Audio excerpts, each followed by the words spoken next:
Hey everyone, I'm Ashleigh Banfield and this is Drop Dead Serious. I have very big news that I can break to you tonight about the Nancy Guthrie investigation. I have spoken with one of my sources and I did not know this before. I'm going to tell you about that in a second. Quick housekeeping though, tomorrow night I'm going to hold a members only Q&A session. All the questions you have about the Nancy Guthrie case, as well as any other questions that you want to ask. Big Q&A session tomorrow. That's Sunday, February the 22nd at 6 p.m. Eastern.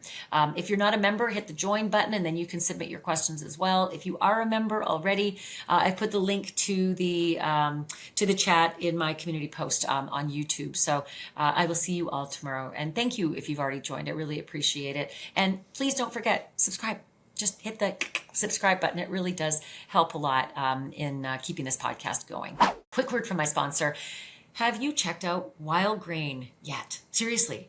Wild Grain is the first bake from frozen subscription box for sourdough breads, artisanal pastries, and fresh pastas, and everything bakes in 25 minutes or less and smells divine in the house. What's better is all the ingredients are real. You can actually pronounce every ingredient. And I'm pretty obsessed with the sourdough bread. It is my thing. Little toast, butter. Thank you. Winter chill gone. And the boxes are all fully customizable too. There's just nothing like having an artisan bakery in your own freezer to chase away the winter chill. And now is the best time to stay in and enjoy comforting homemade meals with Wild Grain. I highly recommend giving Wild Grain a try. And right now, they're offering you, $30 off your first box, plus free croissants for life. Hello. You just go to wildgrain.com/Banfield and start your subscription today. Again, that's $30 off your first box and free croissants for life when you visit wildgrain.com/Banfield, or you can just use the promo code Banfield at checkout. Okay, let me start. It is day 21, which, as you well know, means that we are basically at the 3-week mark. It was 3 weeks ago tonight, it's Saturday night as I come to you, that Nancy Guthrie disappeared late into the night on Sunday morning. And that means we're heading into week 4.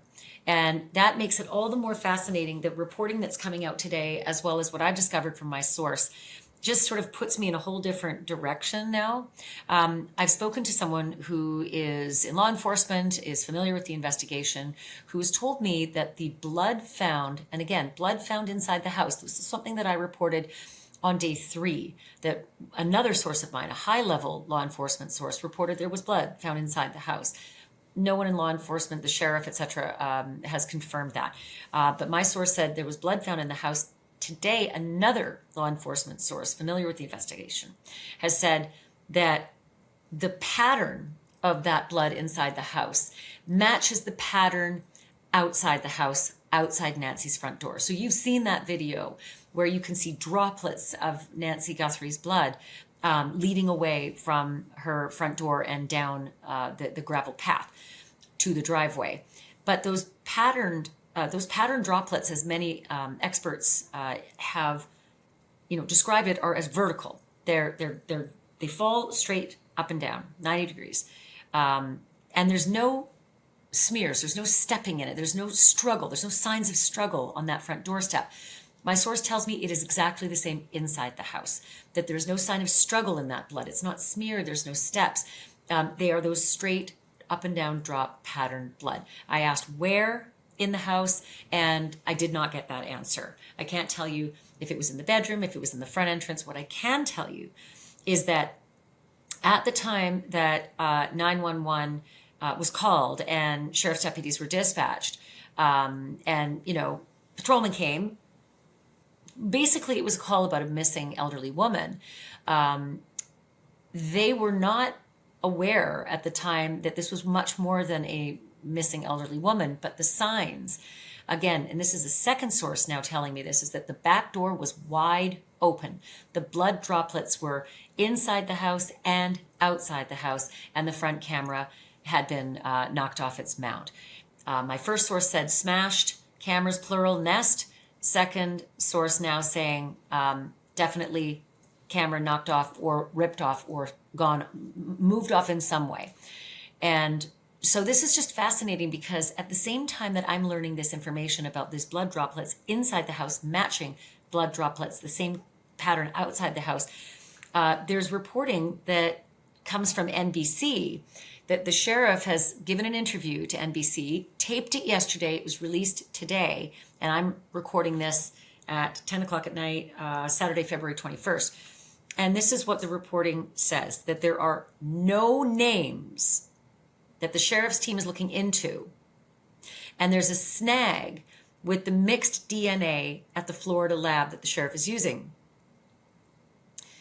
What's interesting is Michael Ruiz from Fox says, like, this runs completely counter to what we've been told till now, or at least what we've discovered.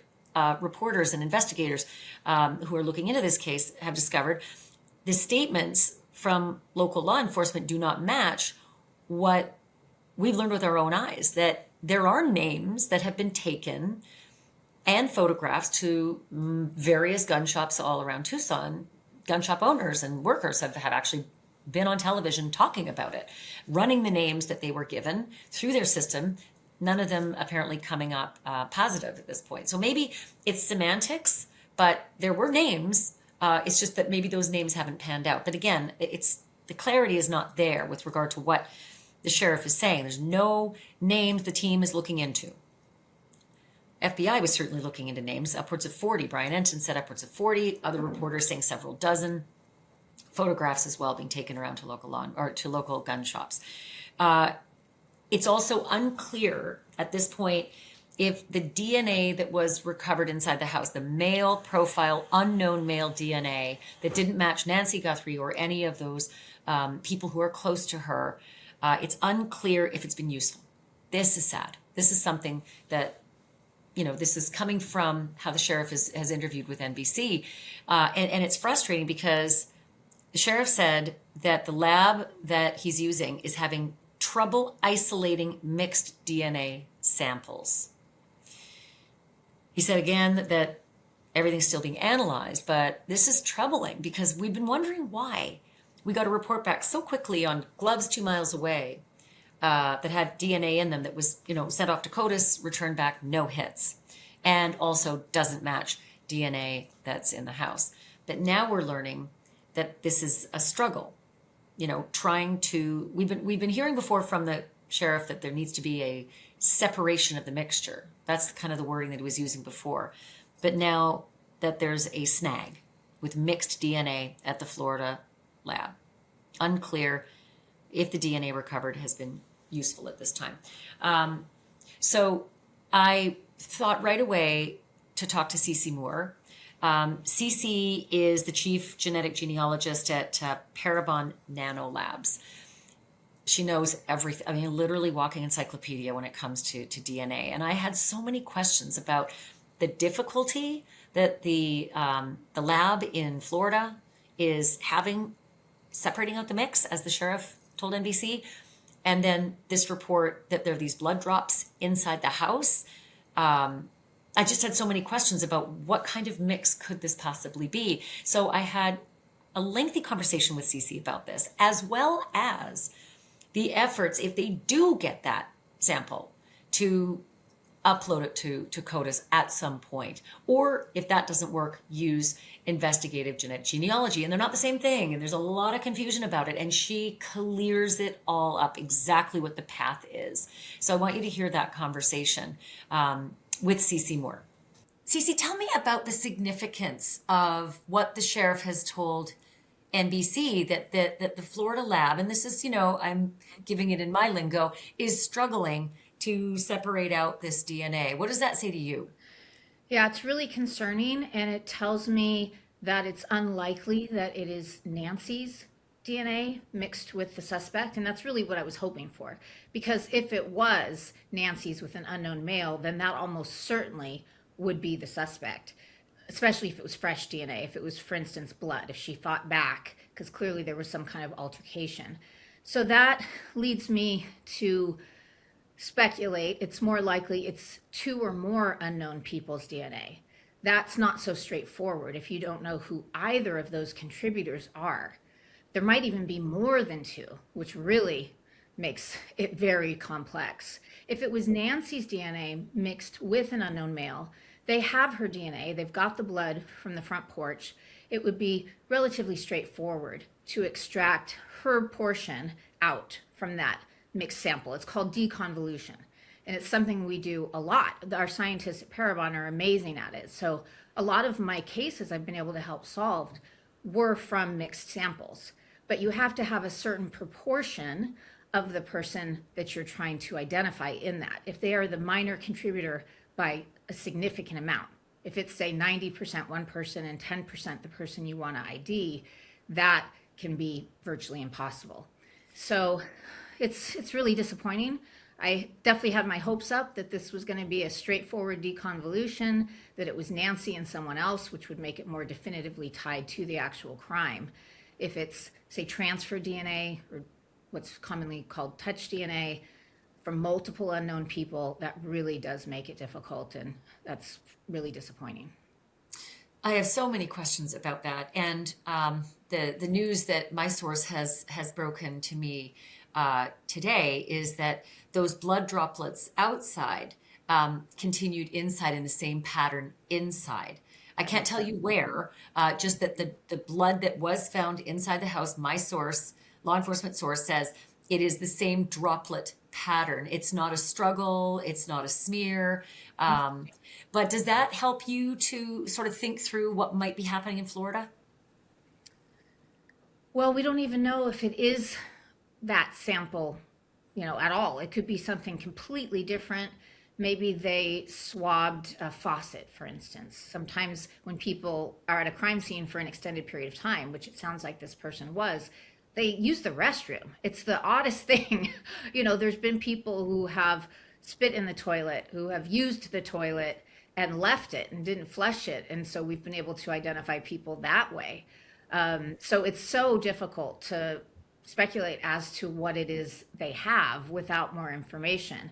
But just, as we just discussed, the fact that the deconvolution is difficult, if that reporting is true, that does make me believe it's less likely that it is one of those straightforward deconvolutions where you can extract out one person's known DNA. And to So be clear, the sheriff has only released that there is biological, matter that they are continuing to test. At one point said DNA, male DNA, not connected to Nancy or her immediate circle of known I friends and actually did family. see him say it was a mixture. First, he was talking about separating it out, so I was speculating it was a mixture, but then I actually heard him use those words.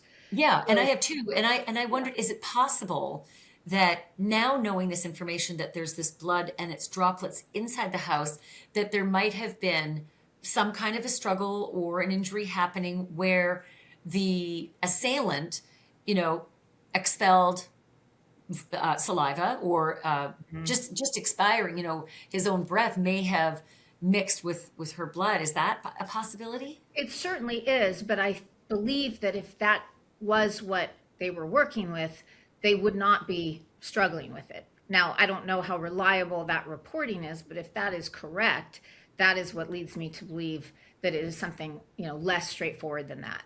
Ever since we heard there was a mixture, I was hoping it's Nancy's DNA, it's the suspect's DNA mixed, that, would be something that I don't think the lab would struggle with at all. But we've been contacted in the past where they've had 3 contributors or 4 contributors. And, if these are unknown individuals, it becomes very difficult, if not impossible, to separate that out and to be able to So I focus think on just one person. a lot of people would wonder, well, what kind of a mixed source might they have tapped? And I'm not suggesting you're going to know, but I thought if there's male DNA, it could be, it came in a FedEx package, and the FedEx package went onto the counter in the kitchen. Is that the kind of thing that might end up becoming a mixed sample, or is that way off? No, no, that's correct. And that is why it's so disappointing to me as well, because if it's not blood, if it's not saliva, if it's transfer DNA or touch DNA, as people call it, that is less likely to be the suspect because we leave DNA everywhere we go. And you and I could be together and I could get a piece of your hair on me and I could go home and transfer that into my home and you were never even there. So having someone's DNA, if it's transfer DNA, doesn't necessarily mean they were even there. We could shake hands and I leave a few skin cells on your hand, and then you could transfer that somewhere. And so it's just far less definitive if that is the type of DNA that they're working with, that it's actually the suspect's DNA. And we know he had gloves. We know he was covered, right? We saw the video. So he was definitely making an effort to not leave any biological material But behind. he was breathing. But he was breathing, and doesn't breath just automatically expel, or is that just too small of a I sample? think it depends. I think if somebody sneezed or coughed, you'd have a much better chance. Breathing, not so much. But he had that what appeared to be that flashlight in his mouth. So that's really hopeful because he likely took that out, right? So he's wearing gloves to try to keep from leaving his DNA, but there's saliva all over that, what looked to be a bite flashlight. He takes it out of his mouth. Now he has saliva all over his gloves. And that could absolutely have been left in the home. It would have been very difficult for him not to leave that somewhere. So that's hopeful. But maybe it's on Or the door, right? I'm a not sure door how it handle, got yeah. in, right? Or, I mean, on the door handle, on the cameras that are missing, and my source said smashed, but certainly it is gone off that bracket. That could have, and I wondered that what appears to be a bite light Yeah. in your mouth would also make you salivate, and maybe there had been some saliva that dropped on those front tiles. Exactly. I've been speculating the exact same thing for the last few days, that if he leaned forward to disable that camera with that in his mouth, it would have been extremely difficult to keep from slobbering on the ground. So I think that's a option too, although that's more likely to be single source. And it doesn't, and single source means, just that person's DNA, but it doesn't sound like that's what they're working with. If they had that, I don't think they'd be struggling because it's unlikely there'd be anyone else's DNA right there under that And it was camera. found inside the house. We know that the biological matter, Mhm, and that, that mhm. this mixed sample of DNA is from inside the house. What else could that be? Could that be? I mean, I suppose it could be a lot of things, but Yes, it what could. sort of examples could you imagine in your line of work that Mhm. a mixed sample inside the house could be? Well, it could be blood, it could be saliva, it could be semen and bodily fluids, it could be touch transfer DNA. Those and it could be hair, but not mixed. So if it's hair, it wouldn't be mixed. So if we're just talking about mixed exclusively, those are the only ones that I can think of. So it's either a bodily fluid or a sweat. Sweat, which is typically, transfer DNA, is you find that. So And again, skin he's cells. covered head to toe, so it's hard to imagine that any sweat would have Well, unless been he missed from him. touched something, that outfit looked uncomfortable. If he reached inside that, and he could very well have been sweating, or maybe some could have dripped because he did have some bits of skin that were uncovered. Exposed. And if he Yeah. leaned forward, for instance, if Nancy was in the bed, for example, and he leaned forward, during the abduction, it's certainly possible something could have dripped on the sheets. I don't think we have any reason to believe there was a sexual assault, but we very commonly see mixtures in sexual assaults. That's very, very common. It's actually one of the reasons we work with them so often. Hopefully, there was nothing like that, but we can't rule it out because we don't know what they found in the home. So, to summarize what you just asked, blood, saliva, semen, sweat, skin cells are probably the options that they'd be So working. if we're talking about, I mean, skin cells are hard again because Yes. he's all covered up. But like you said, if he touched that bite light, now the saliva's on the glove, and he uses a door handle, he's got to open a door, Yep. right? And then that Um, would be mixed, right? Because a lot of people touched that door handle, undoubtedly. So you have to hope he was the last one who did, and he's the major contributor. You're always hoping in the mixture that your unidentified person that you need to zero in on is the majority of that DNA so sample. can I ask you, it's hard to know what the sheriff means when he says that they're having trouble isolating mixed DNA samples. Mhm. Is it possible they will never get an actual viable sample from a mix, or is it just Yes. possible that they're having trouble identifying it? It is possible that they would be unable to deconvolute it to the point where it would be identifiable. That's why it's so disappointing. There Why is are, that? Too small a sample? it's more if it's the percentages. So if it is the minor contributor that you're trying to identify, and he's only 10% of that mixture, it can be extremely difficult, if not impossible, to identify that individual, especially if it's more than two. If it's two, I think, there's a chance. But if it's 3 and 4, and you don't have the reference samples for the other individuals in that mixture, then you've got a real problem. If they could say, okay, there's 3 people in this mixture, and one of them is Annie's. Okay, we've got Annie's DNA. We can work with that to extract it. That would be helpful. But then you still have 2 unknown individuals. And it's very difficult to separate that out without a reference sample unless one person's DNA is, by far the major contributor in that mixture. So I wouldn't say it's impossible. It just depends on so many factors. Depends on how many people in the mixture. It depends on the percentages. Is one person 50%, one person 40, and another 10? Is one person 90% and another 10? All of those things are what go into determining whether it's going to be able to be successfully deconvoluted and then identified. And to be clear, I've mentioned this a lot in many of my episodes. This lab in Deerfield Beach, Florida, I think it's called DNA International. Is that DNA correct? Labs International, yes. DNA Labs International. No joke. They are Right. good. And they They are have very solved. good. Right, right. And I know that there was a lot of consternation early on. How could the sheriff do this? But literally, they are a phenomenal outfit that has solved crimes before, like really tricky crimes to solve. If they can't do it, is there anybody else who could? Or if they can't do it, you're at the end of the road.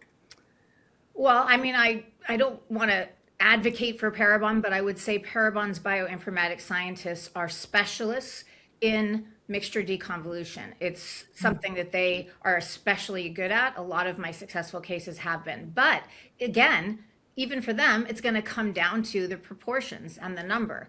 So I don't know. I haven't worked with DNA Labs International's deconvolution because we have such good bioinformaticists at Parabon. So I don't want to say they're better than theirs. I don't know.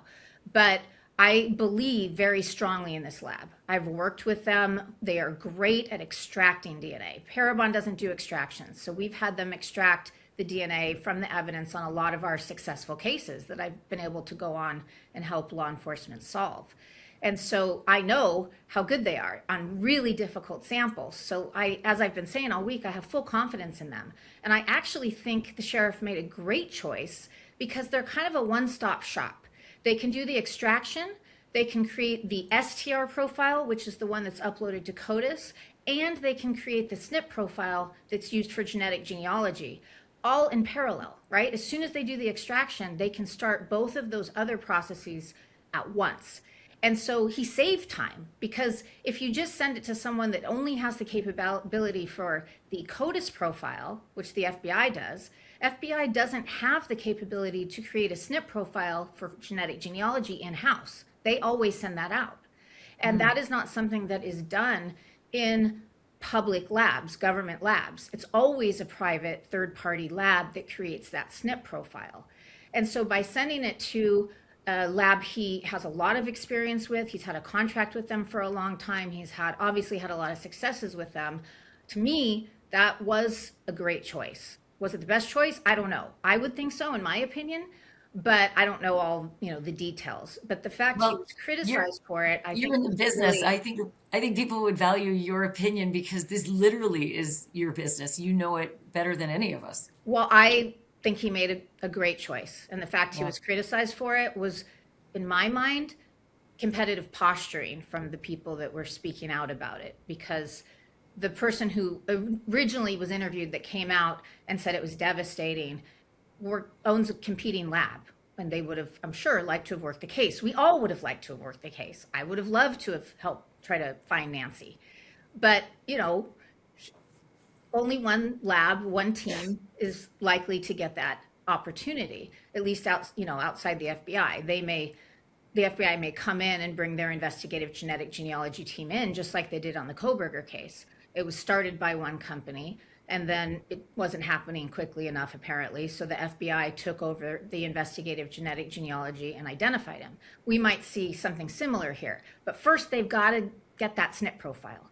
And probably the glove that was found 2 miles from the home, I wouldn't be surprised if they already have that or already, moving forward with that. But the DNA inside the home, which to me is much more compelling, apparently seems to be challenging. So it may take a while for them to create a SNP profile if they're even able to do so. So And that's the first time I've said that, because I've always thought they absolutely would be able to, but I didn't have all the information. and I'm going to get to that process in a minute, but I just want to be super clear because sometimes I need people to talk to me like I'm five. As we all do if it's something we're not super familiar with. Right. STR is the standard thing that most people are used to hearing about, but SNP, how does that differ in the most simplistic terms? It's just a completely different type of genetic marker. So an STR is a short tandem repeat. It's a certain type of genetic marker. SNP is a single nucleotide polymorphism. It's a type of genetic marker that changes quickly. So we share 99.9% of our DNA. But if you want to identify someone, you need to look at the portions of the DNA that mutate more quickly, that vary among us. And the only reason that two people would share a significant stretch of SNPs is if they have a common ancestor in their family tree. And that is what our work is based on. We need to find people that share these long stretches of SNPs in their DNA because they can only inherit that from a common ancestor. Most of what you're saying is lost on me, but let me ask you. Okay, yeah, I'm not saying it an easy way. Okay, well, STRs, you have. Let me ask you if this is accurate. Okay. And again, this is sort of I'm the neophyte in the room right now, but the way I've always understood it is you take a sample and you upload it to CODIS, and if it's a perfect 100% match, you get your result. And it'll be the same string of numbers. Yes. Okay. If it's not quite a full match, but it's a 50% match, CODIS will say, we can't help you, but you should take that 50% because we might actually have here a family member, a parent is 50%. If you get a 25% match, maybe it's a sibling or a cousin at 12% or an aunt or an uncle. And you're on your own as a law enforcement agency. You can't use CODIS now, but you can go off to the state databases because some states have a pretty robust database of offenders and even arrestees. And if the state database doesn't help, well, then I'm going to get to this. It's a longer conversation. You go sort of like the Hail Mary, and you look to the retail genealogy databases like 23andMe and Ancestry, and because they're private and not available, you got to use a warrant. Does that sound right, the way I explained it? Mostly. So let's break it down. There's 3 different types of searching in databases. There's the STR profiles in CODIS where they're looking for an exact match. They can also search the state and local databases for that exact match. They're looking for that person who's been arrested and or convicted of a serious crime and they've been compelled to put their DNA in that database. Some states allow what's called familial searching. There's a lot of confusion with genetic genealogy and familial. Familial is using that same STR profile, that law enforcement genetic profile, to look for immediate relatives. It really only works for very close relatives, typically like first degree. Like the 50%ers, like the parents. Parent, child, and full siblings. So full siblings also share on average 50%. Parents and children exactly 50%. Full siblings on average 50%. There is a more complex type of familial DNA searching in the law enforcement databases called YSTRs. And they're looking for people who share their direct paternal line. So their father's father's father's father's line. And those could be more distant relatives, but they connect on that direct line. Then there's investigative genetic genealogy. So if both of those fail, we can broaden the search because we're looking at about 700,000 genetic markers across the genome, which gives us the power to find distant relatives, second, third, fourth, fifth cousins, and beyond. Anyone who uploads their DNA or tests at one of those companies will have hundreds, if not thousands, of relatives on their match list. But now a match means a partial match. They might share less than 1% of their DNA, but they are still your relatives. It's just a matter of how far back your common ancestors are in the tree. If you share 12% of your DNA, you're probably first cousins. You share grandparents. If you share 3%, you're probably second cousins, share great grandparents. If you share 1%, you may be third cousins and share great great grandparents. So the amount of DNA tells us how far back we have to go in the tree to find the common ancestor. Now you got into the next thing, which is, though, despite the fact there are over 50 million, despite the fact that there are over 50 million people who have taken direct-to-consumer DNA tests, law enforcement is barred from using the vast majority of those profiles because the three largest companies have barred their use. And again, it's not that they're trying to obfuscate or be difficult. These are private companies, and their clients, their customers, maybe didn't expect that suddenly, they bought this service and they were going to be opened up to law enforcement, and maybe their uncle would be arrested because of it. I mean, it's a fair move that they made to say it's private and it's not open for law enforcement. Yes, it's fair, but what I've come to learn over the years is the vast majority of people believe that law enforcement is using Ancestry DNA and 23andMe when they're not. In fact, I even hear it in the media all the time. So I've spent a lot of time trying to dispel this misconception. I also get a lot of emails and comments on social media where people say, I wanted to help you solve cases, so I tested at Ancestry or 23andMe. And I have to say, no, we can't access that. There's even people in my comments right now swearing that they were given the option to check a box to help law enforcement in Ancestry. That's not possible. That's never happened. So they're misremembering. But the majority of the people in those databases seem to believe law enforcement is already using them. Now, of course, the people that are more educated about the subject, the genetic genealogists, the people that are, have spent more time in this, know that they're not in there. And those people certainly, may have objections. But there are studies that have been done, long-term studies on the public perception of genetic genealogy. And it's been surprising. Even I was surprised at the level of support. About 91% of people supported the use of genetic genealogy to identify violent criminals. And so that wide support in the public, I would think, would encourage these bigger companies to create an opt-in system like GEDmatch. GEDmatch is one of the small databases that we can access. You check a box there if you're willing to let law enforcement compare against violent criminal profiles. Ancestry could do that. 23andMe could do that. They've chosen not to. They've taken the stance, we're not even going to give our customers that choice. That, if they would do that, that would be a good middle ground. And I don't think law enforcement would serve them with warrants. But I think the way it's going with the resistance that these companies have put up, I think there will be warrants served on these companies. There's going to be a knockdown, drag out fight. Some of these companies have really deep pockets, and it's going to be tough for them to win it because of the precedent that's been set in the past that it's hard to keep law enforcement out from somewhere that the public is able to go. And so I've had this explained to me by a former FBI lawyer, a brilliant man, Steve Kramer.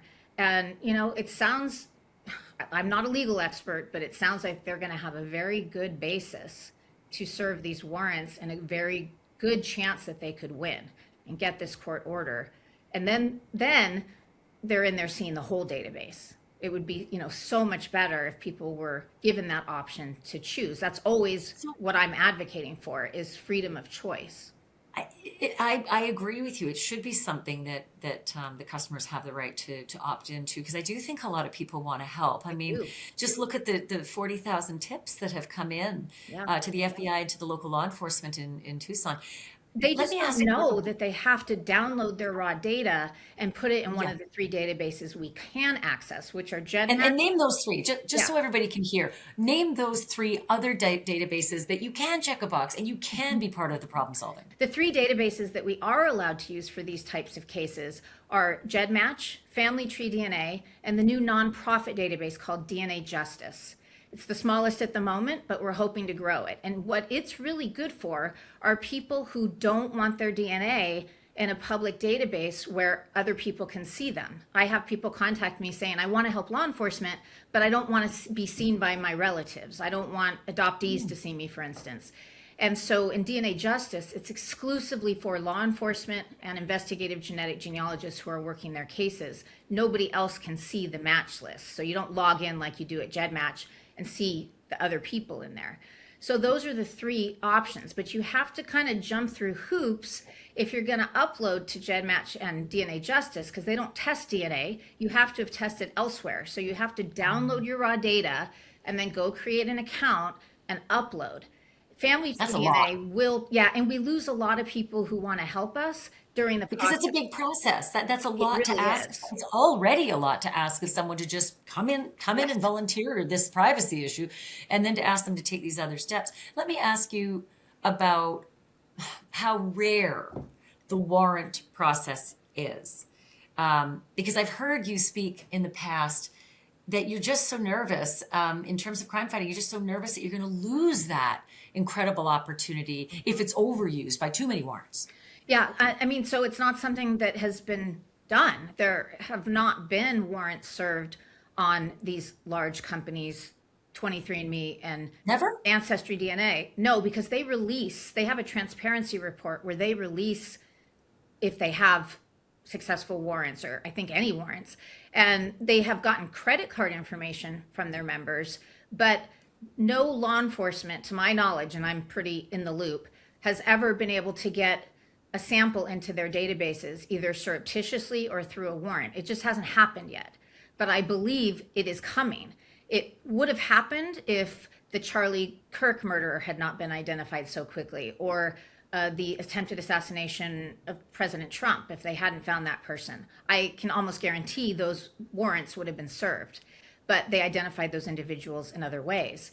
I don't know if this will be the case, but I think it's very possible this is the case. If it's not this case, it'll be another case very soon. I think the FBI is ready to serve those warrants on those companies.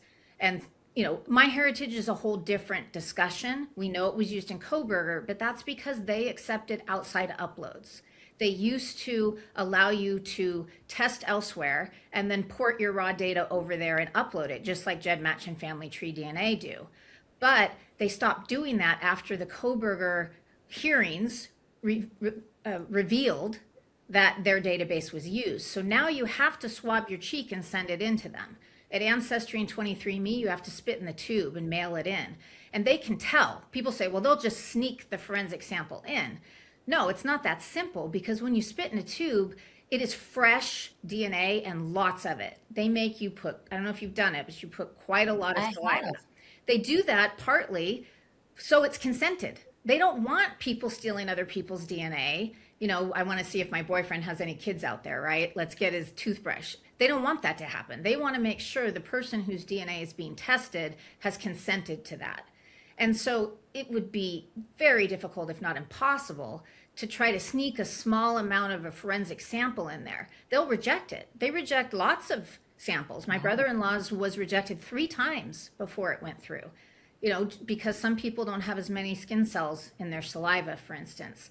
So they're very, very careful, and they have very strict standards for what DNA they will accept. So it's not like you can just dump some of the crime scene DNA in that tube and mail it in. It's not going to happen. I always wondered about that, and it makes perfect sense because I couldn't understand why I had to fill half of a Yep. tube when a crime can be solved like Koberger's with a tiny amount of DNA on the Yeah, night they don't sheets. really need that much. They really Yeah. just need a much, much smaller amount. CeCe, let me ask you this. I mean, it's frustrating, right? Because there are just millions upon millions of identities and samples, et cetera, in these commercial Yeah. databases. But what do you think is going to break the seal? A case like Nancy Guthrie's, where there is this challenge, this warrant served. I thought that multiple warrants have been served in the past, but just not many. It really in the rarest of cases. No. And you're saying it's just never happened. No, Do you see it maybe there's happening in been this a one? warrant served on GEDmatch. I just need to clarify that. When they went into opt-in, opt-out, they used to be wide open, and now it's opt-in, opt-out. And right after they switched to that system, there was a warrant served on them for the full database. But we already had the match list in that case. I worked that case. I already had the pre-opt-out match list. So it really wasn't necessary. And we weren't seeing anything new. I think maybe it was a test case for the people who decided to serve that. But it's been greatly discouraged because all of us doing this don't want to lose this amazing tool for law enforcement. So detectives, agencies, prosecutors, the FBI, everyone has kind of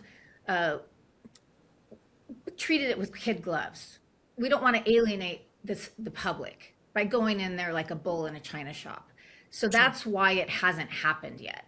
But But do you think that it's going to I happen do. in this case, in Nancy Guthrie's case? If they get a viable SNP profile and they're unable to identify that DNA contributor pretty quickly, I believe it will happen. Not, if not this case, it's going to happen in another case very, very soon. I think they are ready to go. I think it's already written. I think they already have their arguments laid out, and it's just a matter of time before that happens. And the problem with that is once that happens, it's gonna the dam is going to be open, right? And every agency, every law enforcement agency in the country and maybe outside the country may start serving those warrants. And that is probably not what we want either. But there's a lot of law enforcement agencies that are sitting on cases that we haven't been able to solve yet, that are itching to serve a warrant themselves. And so far, they've all held off. Everyone's kind of waiting to see what DOJ and FBI does. But once there's a successful one, I really think there will be many. In fact, those companies will probably have to make a whole separate unit for dealing with them, which I can't imagine they want to have a legal team that is dealing with warrants and court orders all day long. Well, this has just been so enlightening and so helpful because I think there is a lot of confusion about the business of DNA and genealogy and familial testing, et cetera. So thank you so much, A, for the work that you do, for the incredible wisdom that you've been able to gather and digest, and thank you for imparting it on us. I really appreciate it. There's also new reporting from the New York Post today that is troubling for the sheriff. I know he's come under a lot of fire, but this is what the New York Post is reporting. They're saying, Sheriff Chris Nanos is under fire for locking down the investigation into Nancy Guthrie's abduction, limiting all decisions to just himself and two senior officers, according to a new report. Nanos, who has also faced intense scrutiny for sidelining the FBI, is only allowing Chief Jesus Lopez and Captain Juan Carlos Navarro control over the hunt for Mrs. Guthrie. Quote, he will only let himself or two of his hand-picked staffers make decisions on the case, one insider said. Quote, everybody else is being told what to do. No one else has a say-so or an opinion. It's just three men making decisions. It's incredibly unusual to do that when you have so many people working together and the FBI are involved, the source added. Additional quote, it's limited to the thought process of three men. They keep everything from the FBI. They just aren't sharing. It's a pretty strident, accusation from someone who says they're inside the investigation. And this is what they added. So no actual detectives are steering this, just command staff. This is highly unusual. Normally, an experienced detective would steer it and provide updates through the chain of command, this insider explained. To be fair, it's typical, this insider continues, to keep details under tight wraps, as we saw in the Idaho case. What is unusual, the source says, is command driving the investigation. It's the tail wagging the dog. So again, more sort of chatter from the ground through sources. Again, this is a report in the New York Post. They're citing the Daily Mail from people who are just upset and saying that they just don't like the way this investigation is being run. For his part, the sheriff gave a statement again today, and here it is. Not a lot there. Neighborhood activity. They start with detectives are back. Detectives and agents, which means detectives from the sheriff and agents from the FBI, are back today in the Guthrie neighborhood canvassing as part of the investigation. No additional details will be provided. We appreciate the cooperation this morning with the traffic movement. Apparently the crews came out. They placed barricades on the roadway. There was a bunch of signs that came up. I saw that with Fox Digital. They captured these crews coming out, posting no parking signs. And I can tell you that's basically just, it's been a zoo on Nancy Guthrie Street. Upwards of 300 media at one point showed up. And so as of just late in the week, they decided to change the roadway to one way only and allow zero parking on one side. And, they're just trying to make things workable for the people who still live there, emergency vehicles that need to get through, garbage trucks that need to get through. It was all just getting very, very difficult. And so this was sort of the update. Also, there's another mention, gloves, the sheriff says in the update. Detectives and agents have collected multiple gloves from the area, and analysis is part of the investigation. Specific details about these pieces of evidence will not be shared publicly, as this remains an active investigation. Resources, there have been no changes in resources in this investigation. There may be fluctuations day to day based on investigative leads. Several hundred law enforcement personnel remain dedicated to this case. This will remain an active investigation until Nancy Guthrie is found or all leads are exhausted. And then the comment from the sheriff about DNA. All evidence from the crime scene and search warrant scenes has been submitted for analysis. Lab experts are working through that analysis. As with any biological evidence, there can be challenges separating DNA, etc. There are currently no updates regarding this process. Well, there is an update, Sheriff. You just gave it to NBC. So this is what makes people very frustrated, because they hear one thing from you today and you taped something with NBC yesterday that is different, saying, in fact, there is a struggle going on at the lab in Florida to separate this unknown male DNA from a mixture. So again, clear as mud in the messaging, and also a little unfair too, because this is what happens when things are complicated. You get messy reporting, and the public gets messy details and messy facts. All right, something else that the sheriff put in his statement: helicopter / landfill. That's the title. Yesterday, there was a lot of reporting about a private helicopter searching in what looked like a grid pattern over a landfill in the Tucson area. What the sheriff says is the private aerial activity near a landfill yesterday was not related to this investigation. All that says to me is that the investigators weren't involved. Does it mean that a private searcher wasn't trying to do something? It's hard to say, because even if they were using the signal sniffer, that would be part of the investigation. So take that for what it is. Also, private search parties. The sheriff is, it seems, discouraging volunteer search parties. Let me read you his words. Volunteer search groups have inquired about being in the area. Per the sheriff, they were asked to please give investigators the space they need to do their work. We appreciate their concern, and we all want to find Nancy, but this work is best left to professionals. Pima County Sheriff's Department has volunteer opportunities if they wish to get involved with the department. Private property laws apply. It is up to each individual property owner to grant permission for anyone to be on their property. I understand that. That makes sense. But I also have heard criticism that, for God's sake, the desert is a big place. Why not enlist the help of others? Search parties for Elizabeth Smart were enormous.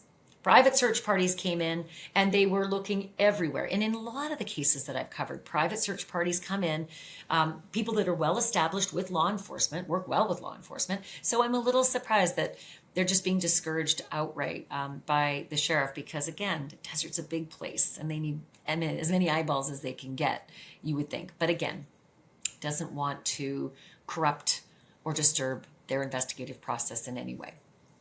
Media availability. There are currently no press briefings scheduled. We do not anticipate any sheriff media availability next week.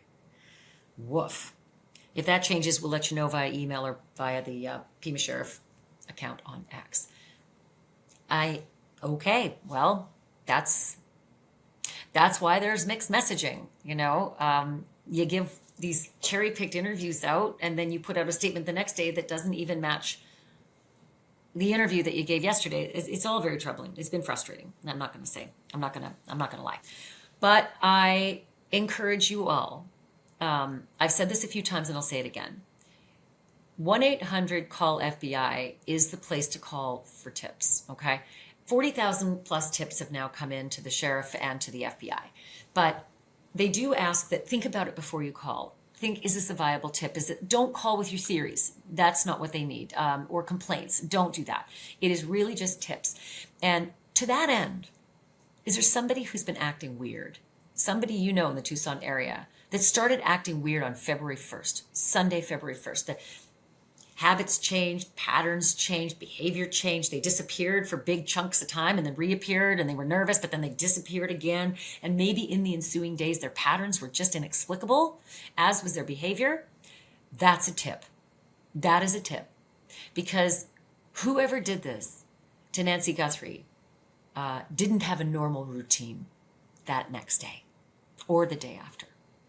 Probably had some real abnormalities in their routines. So you've got the body shape, you've got the bending, the gait, the way the person moves, the mustache and what looks like a goatee. You've got all that to go on. Some of those clothes, that gun holster, that backpack, balaclava. Got all that to go on. And then the behavior. Does it just, yeah, so-and-so was acting real weird and didn't come to work for like 2 days with not a good excuse. Or, yeah, they just keep vanishing and no explanation. Or they're acting real strange and uncomfortable. I can't explain it. Those are good tips. 1-800-CALL-FBI. Thank you, everybody, for watching. Thank you so much for listening. Don't forget, the member chat is tomorrow night, Sunday, February 22nd, 6 p.m. Eastern. Just join the membership if you want to put in your questions. And also don't forget to subscribe. I really appreciate it. Thank you, everybody. Don't forget, truth isn't just serious. It's drop dead serious.